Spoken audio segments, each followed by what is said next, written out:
Hi, everyone. Thanks for listening to Elle Said What. I want to talk about the incident that investigators called the bump in the Hitman for Hire murder trial, where Charlie Adelson is on trial accused of orchestrating the murder of his ex-brother-in-law, Dan Markle.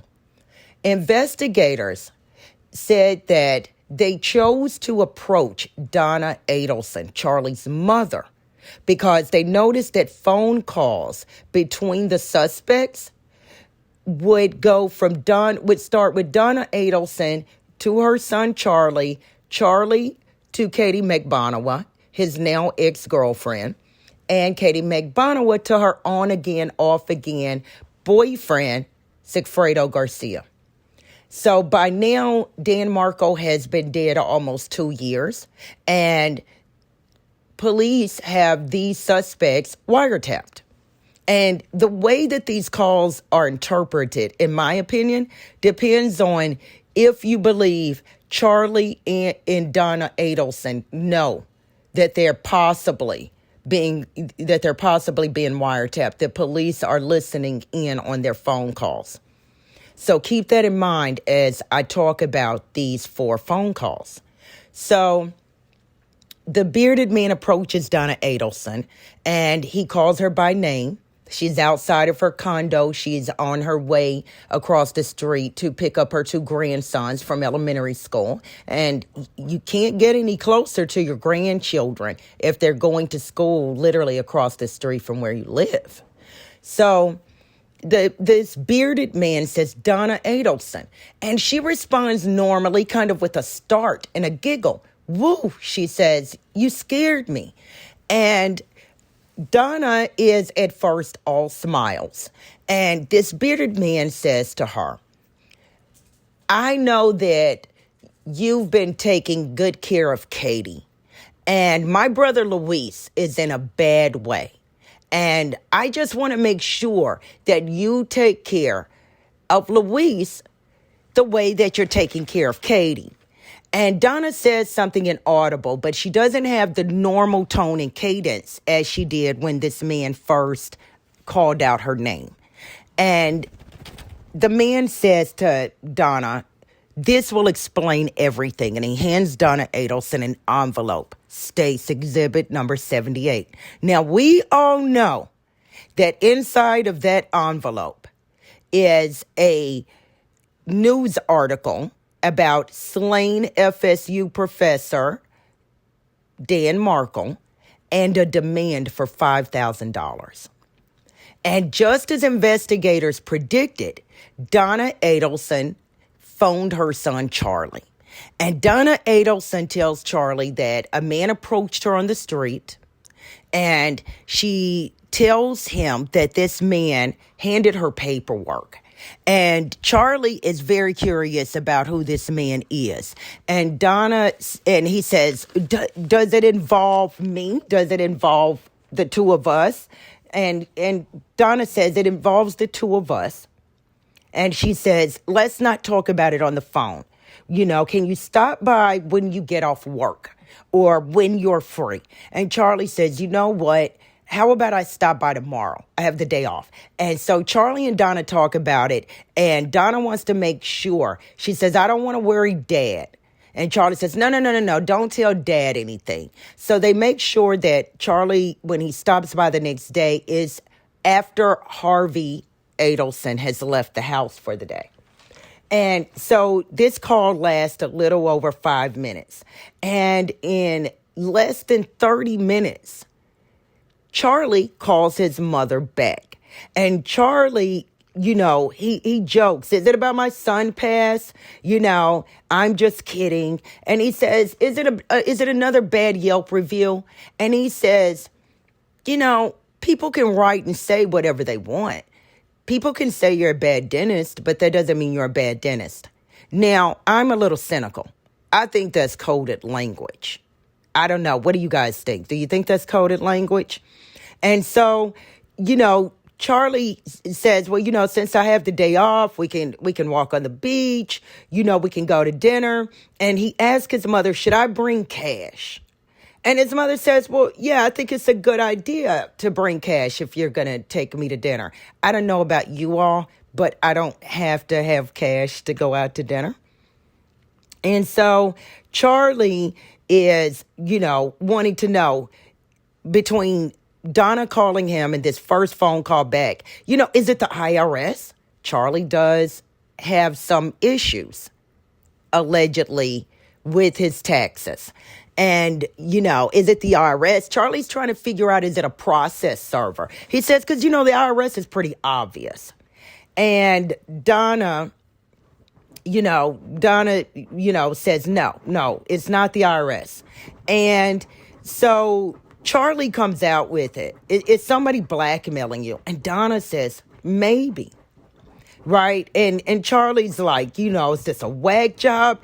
That's crazy. Charlie's saying, that's crazy. Is the letter addressed to you? He asked his mother. Who sent it? And Donna says that she has a pretty good idea. And Charlie says, is it signed? Is it anonymous? And Donna reminds him, let's talk about this when we get together. And so Charlie calls his mother back a second time, this time within 15 minutes. So Charlie and Donna are now on the phone for the third time that morning. And Charlie is very interested in who this man is. And Donna had told him the first time, right? I won't forget that face. I can describe him. And so now Donna is reiterating to Charlie that she won't forget his face, this man, and that he was not disguised at all. Do you guys think that Donna's thinking, right, if this is a blackmailer, we can take him out too? Back to the call. Charlie is telling Donna, is asking Donna, were you threatened? Did this person threaten you? He asked his mother that twice. And his mother says the first time, it's a little hard to interpret these things. And the second time, she says, I don't think, let's talk when we get together. And Charlie says, what about taking a picture of this letter and sending it to me?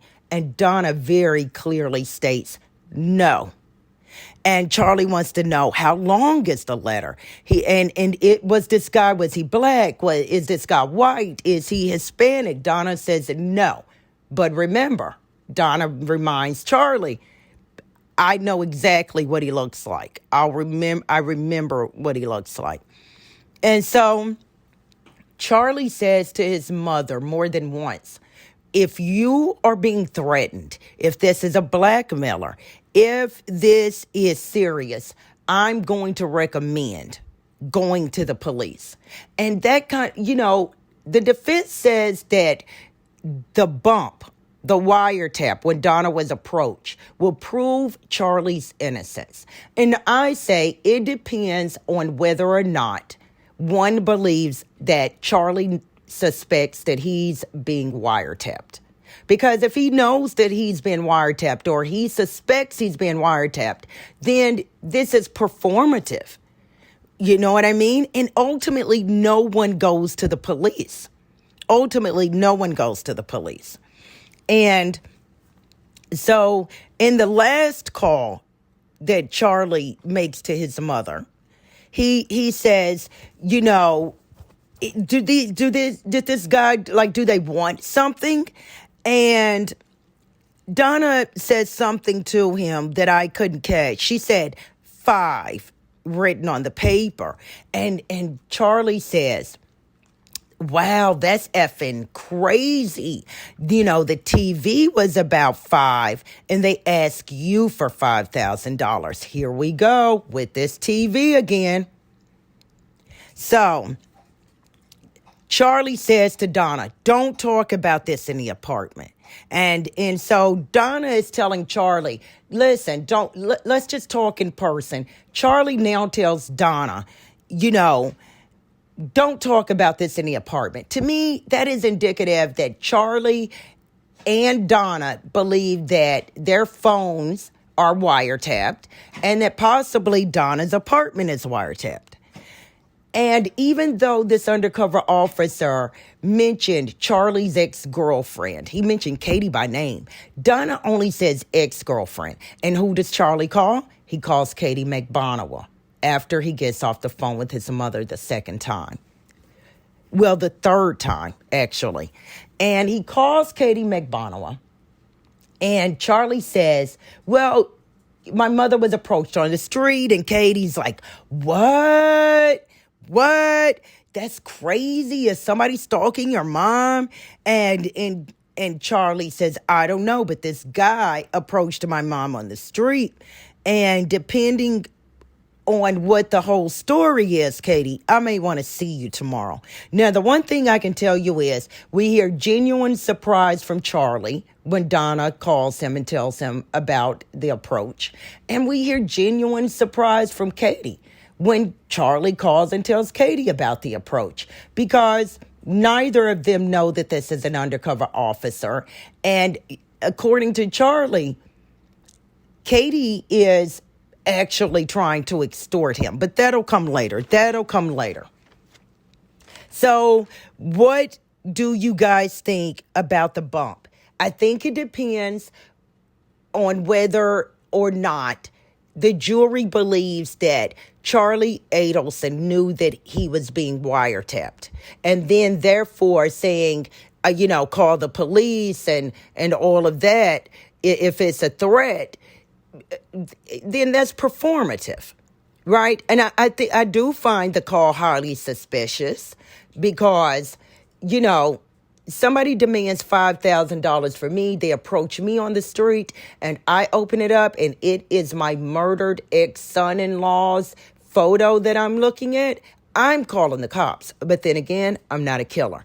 So, in my opinion, the call is very detrimental to Donna Adelson. Charlie, highly suspicious. I still don't know yet if the state has proven beyond a reasonable doubt that Charlie orchestrated this murder, because I've said it once and I'll say it again. I think that Donna Adelson is definitely the mastermind, that the evidence is there. And if Charlie Adelson is guilty, it is because he was a tool of his mother's. I don't think he was brainwashed. I don't think that his mother controlled his actions to that point.